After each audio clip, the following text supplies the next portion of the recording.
All right, so welcome and thank you for attending today's technical assistance webinar. This webinar is presented by Amity Foundation, acting as the third-party administrator for LA County's Justice, Care, and Opportunities Department and the CFCI Care Grants. The CFCI, or Care First, community investment grants are the result of ballot measure J, voted in by LA County's residents in 2020.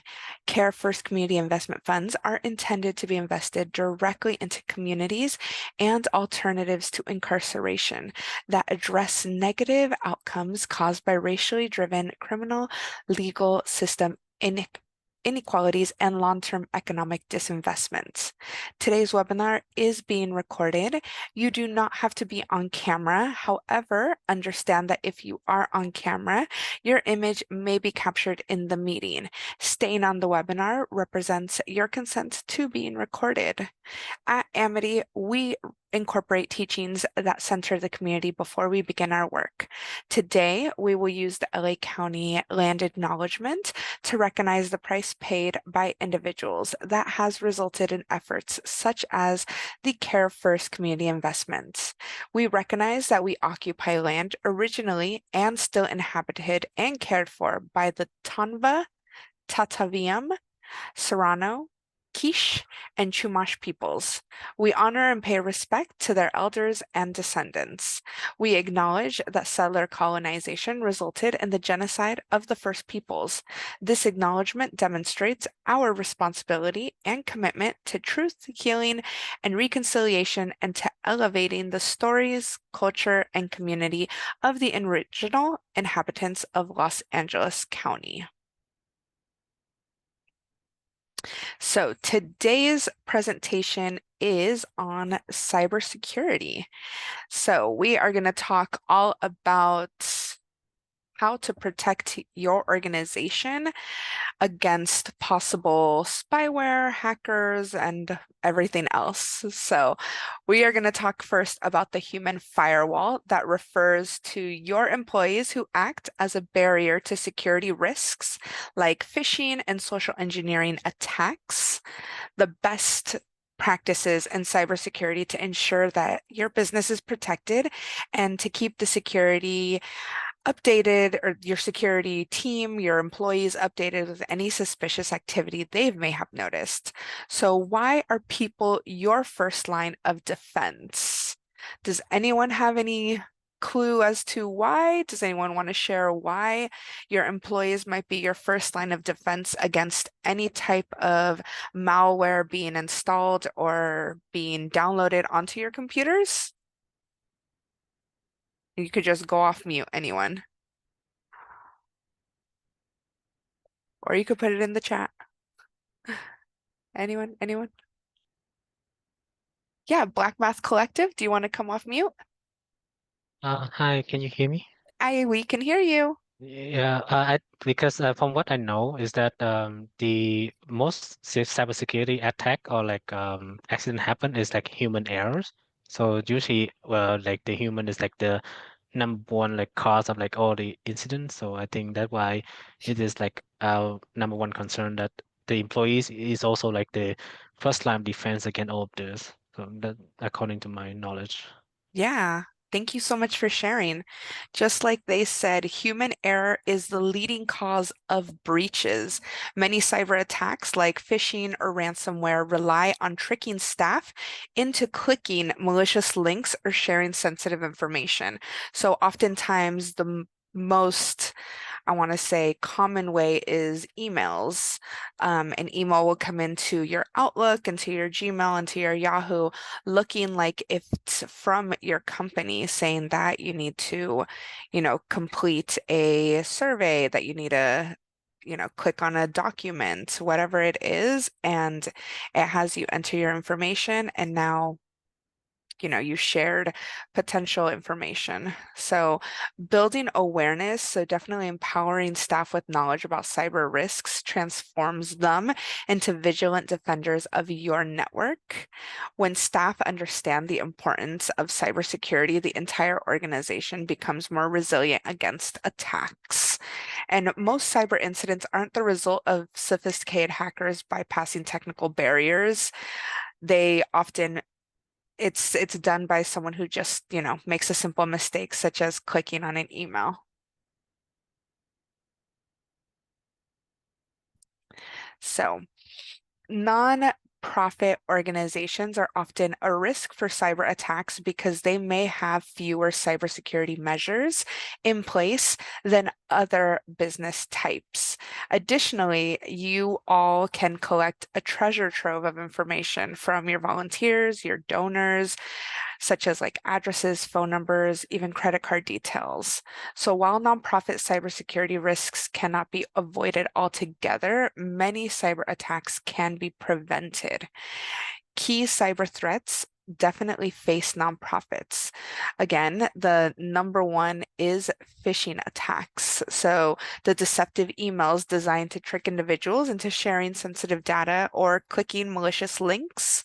Ransomware, so malware that locks systems, demands a ransom for restoration. Social engineering, so manipulation tactics that exploit trust to gain unauthorized access to systems. And insider threats, so internal actors, staff, volunteers may accidentally or intentionally cause harm.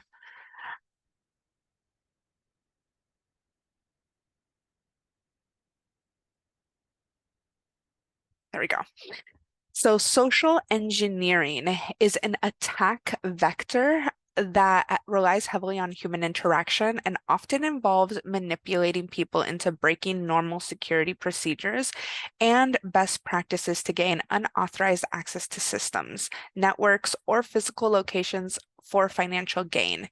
In social engineering attacks, an attacker can use human interaction to obtain or compromise information about an organization or its computer systems.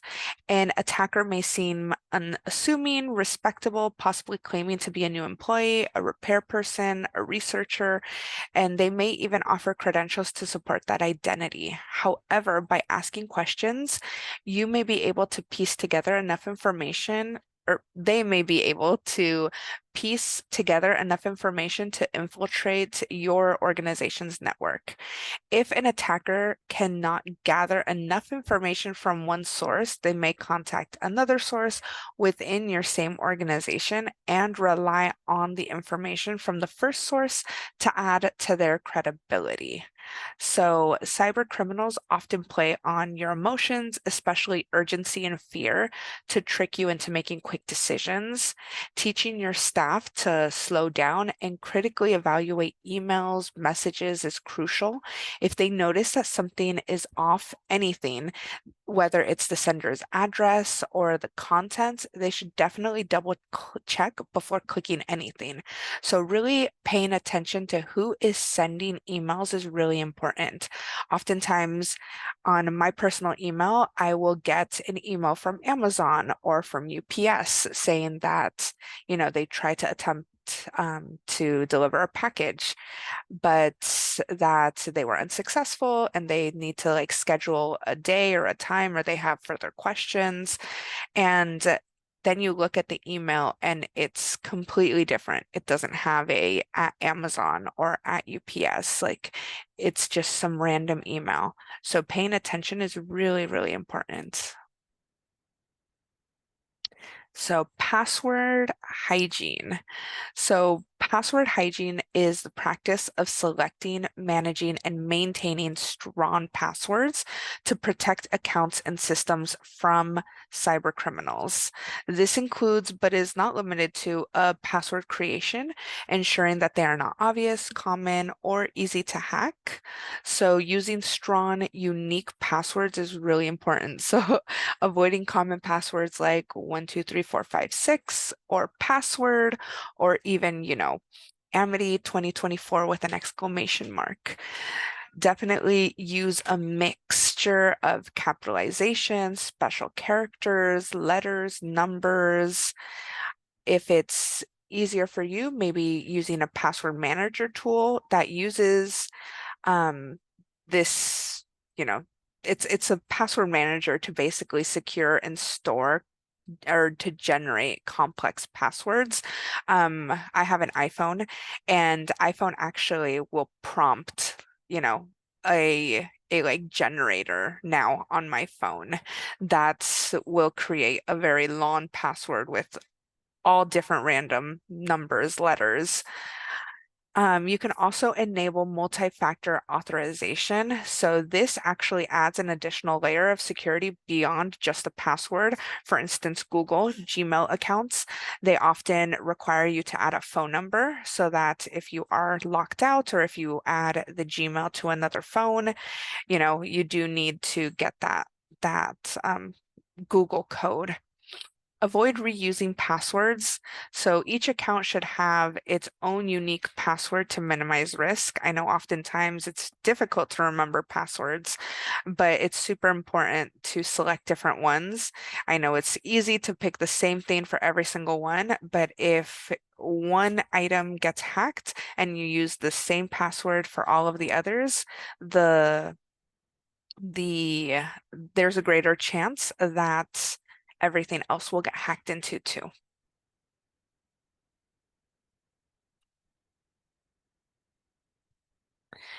So, as more businesses shift towards digital platforms, our online presence and activities have become vital to our daily work routines. And with the ever increasing rise in cybercrime, it's no surprise that businesses are more worried than ever about protecting their data from scams and online threats. It's critical to take every precaution to safeguard your personal and professional information, and practicing safe internet browsing habits is a perfect place to start. So only visit secure websites, look for that HTTPS in the URL, and ensure the site is trusted before entering any personal data. Avoid downloading unknown files. If a site prompts a download that wasn't expected, don't click on it. Beware of pop-ups and ads. So malicious ads or pop-ups can lead to malware infections if they're clicked. Oftentimes on our browsers, we can actually block these from popping up, and use updated browsers and extensions. So keeping browsers up to date ensures that vulnerabilities are patched. So simple browsing habits can either expose your organization to malware or help keep you safe.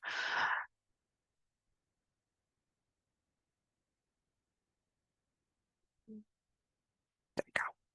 So social media also plays a crucial role in the success of any nonprofit organization, and allowing you to engage with supporters and building a strong online presence. However, with the rise of digital threats, the risk of having nonprofit social media accounts hacked has also become a growing concern. Nonprofit organizations often hold valuable data, including sensitive information about your contacts, your donors, your financial transactions. Conseq Consequently, a security breach could have severe consequences if this data fails into or if it falls into the wrong hands. A hacked a hacked nonprofit social media account can spread false information, negatively impacting campaigns, tarnishing your organization's reputation, which can lead to confusion among your audience, among your followers, posing a significant challenge for your nonprofit. Trust is the foundation of any nonprofit organization. So, making sure that your supporters, donors, volunteers invest their time, money, and emotions because they believe in your organization's mission. A hack can severely undermine that trust, making it crucial for nonprofits to address the issue promptly. So you should be limiting administrative access. So only essential personnel should have administrative control over your social media accounts.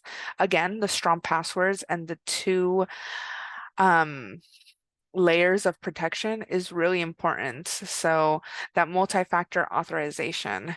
Be cautious of what you share. Avoid oversharing details about the organization or individuals that could be used in a social engineering attack, and monitor for unusual activity. So regularly check for signs of unauthorized access or posts. For instance, social media such websites such as Facebook or Instagram, they actually allow you to check for your location.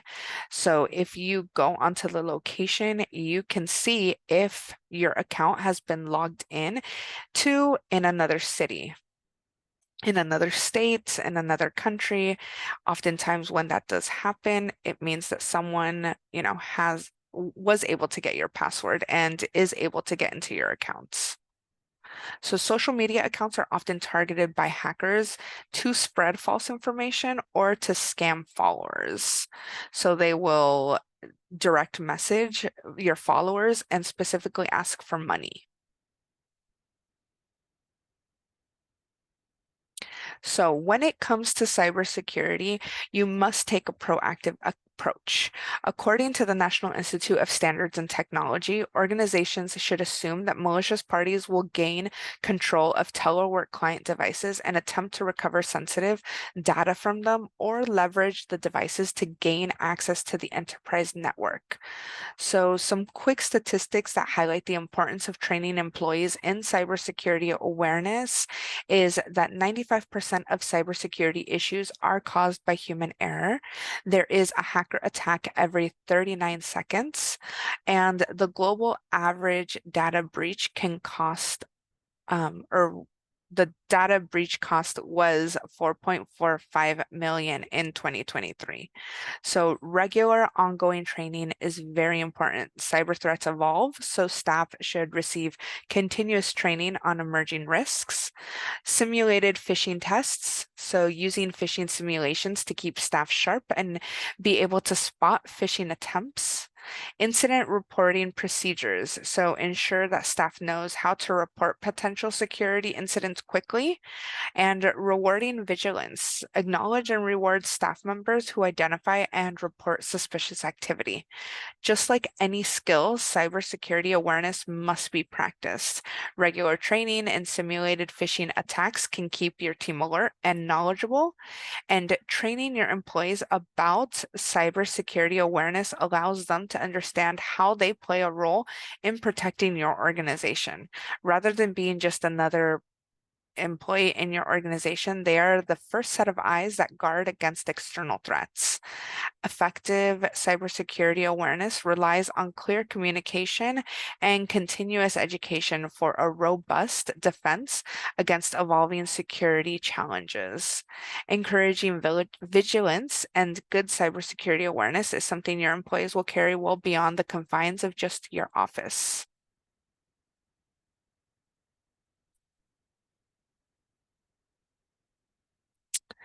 So, building a culture of security. A culture of cybersecurity is more than physical barriers of entry into a building. Multi-factor authorization system access or least privilege authorization. It is a collective mindset of the people in your organization working every day to protect your enterprise. A robust security culture can reduce risk and save your organization a lot of money by offsetting the impact of corrupted or lost data, decreased revenue, regulatory fines, and protect your organization's reputation. Before the personal computer and the internet, cybersecurity was relatively easy.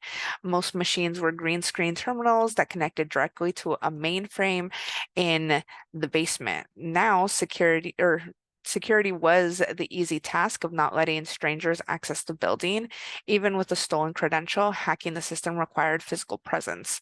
However, with the introduction of computers and, of course, the internet, intrusions happen all the time now, and they happen halfway around the globe. So lead by example. Your leadership should model strong cybersecurity behaviors and encourage staff to follow suit.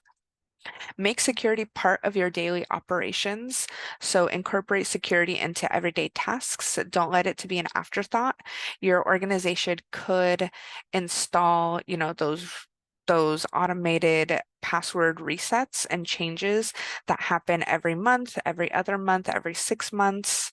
Foster open communication. So create an environment where staff feels comfortable discussing security concerns or asking questions. And regular reviews. Regularly review and update cybersecurity policies to ensure they stay relevant and effective.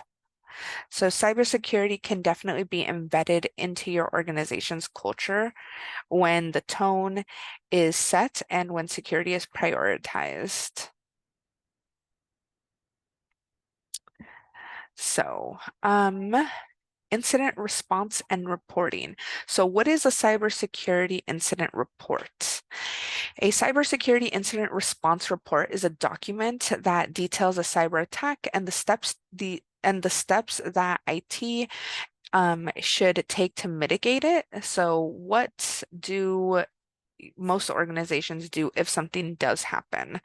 Does anyone want to say what their organization does now, or if you don't have one, what you would like for it to look like? Again, anyone can come off mute.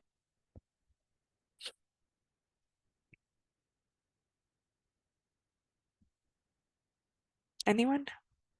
Or you can put it in the chat.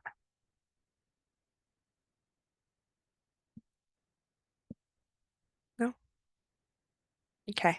Well, here at Amity, when someone does click on something accidentally, we contact our IT team and they take it from there. So it's important that your team, your employees know what to do if it's just a isolated event, if it's a number of computers, if that got if your email got hacked and it got sent to a bunch of emails, like what is that paper trail of the incidents? So it definitely having a cybersecurity incident report reduces the damages incurred from an attack by outlining quick steps to contain and assess the situation. So what to do if a cyber incident occurs. If your staff is trained, who do they report the incident to? If you don't have an IT department, if you don't have an IT employee, who do you let that know? Who do you let know that something has happened? Containment. You isolate affected systems to prevent the spread of malware or data loss. You communicate. So you inform everybody, your team, your organization, hey, there was an email that someone clicked on. Did anyone else receive this email? Please don't click on it. And you learn from the incident. So post-incident analysis can help improve defenses for the future. So a quick coordinated response is essential in minimizing the damage of a cyber attack. You can identify the most likely cyber threats your organization could face and prioritize them. You could set up that risk assessment. You could set up a response team. So if you don't have an IT person, you could designate a team member responsible for responding to cybersecurity incidents, and you can assign them clear roles and responsibilities. What does your communication plan look like? Ensure that you have a plan in place to communicate with all of your staff. And then you can test your plan, conduct regular tests again, and simulations to ensure that your response plan works effectively. So you always want to plan for A, B, C, D, and Z. You just never know. So tools that every nonprofit needs. So nonprofit organizations should definitely have antivirus, anti-malware software, firewalls. So ensure that firewalls are configured properly to block unauthorized access. You could have a VPN for remote work. So use VPNs to secure remote connections. Cloud backup solutions regularly back up your data to the cloud to ensure you can recover from ransomware or data loss. So the market now has a variety of options that cater to different aspects of cybersecurity. The key is to find the right tools that match your unique vulnerability surface, risk profile, and organization requirements for a clearer view of security and maximum coverage. Um, in 2024, there's actually 16 cybersecurity tools that are recommended, such as, mmap, Nessus Professional, NetStumbler, ForcePoint. Any one of those can help in as you navigate cybersecurity. So the true cost of cyber incidents. So, of course, financial losses, cyber attacks can lead to steep financial costs from fines, loss of donations, reputational damage. So once a nonprofit's data has been compromised, trust from donors, partners, clients, students, whatever it is, can be eroded.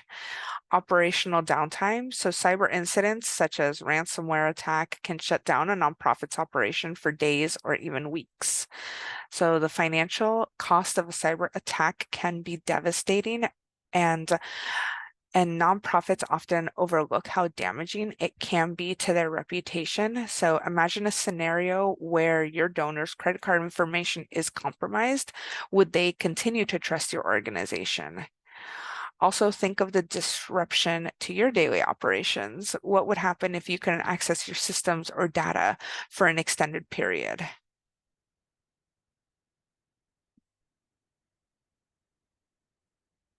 So why does the cybersecurity matter for nonprofits? So many nonprofits collect and store sensitive personal information that is protected by law as confidential. When there is a breach of that confidentiality and of that data, that poses a risk for the individuals whose data has been disclosed and for the nonprofit that will now potentially be subject to liability for the breach.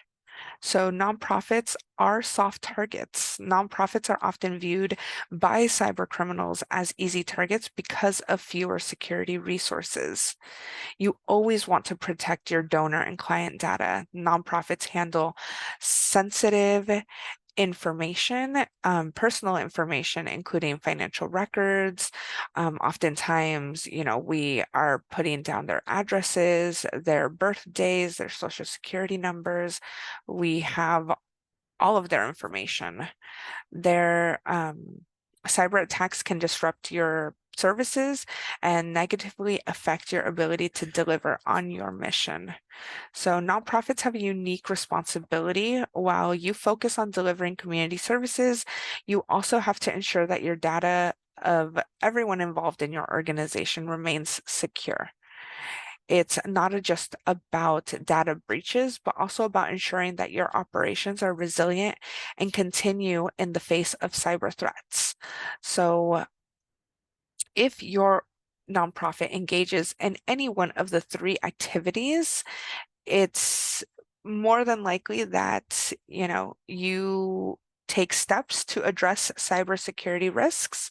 So if you conduct any type of sales or donations on your websites, event registrations, if you store or transfer items such as, clients' medical information, employee records, driver's license, addresses, again, social security numbers.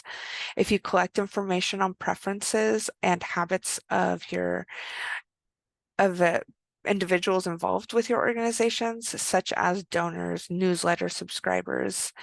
And cybersecurity continues to be a critical concern for individuals and businesses. And for organizations, the digital landscape is filled with vulnerabilities and threats that can have severe consequences, ranging from data breaches and financial losses to compromised safety and privacy. All right, so that is the end of our presentation. I don't see any questions in the chat. Let me stop the recording. Um, well, since there are no questions, that is the end of our webinar. I want to thank everyone for coming today, and I hope that you have a fabulous Wednesday. Have a great day, everyone. Bye.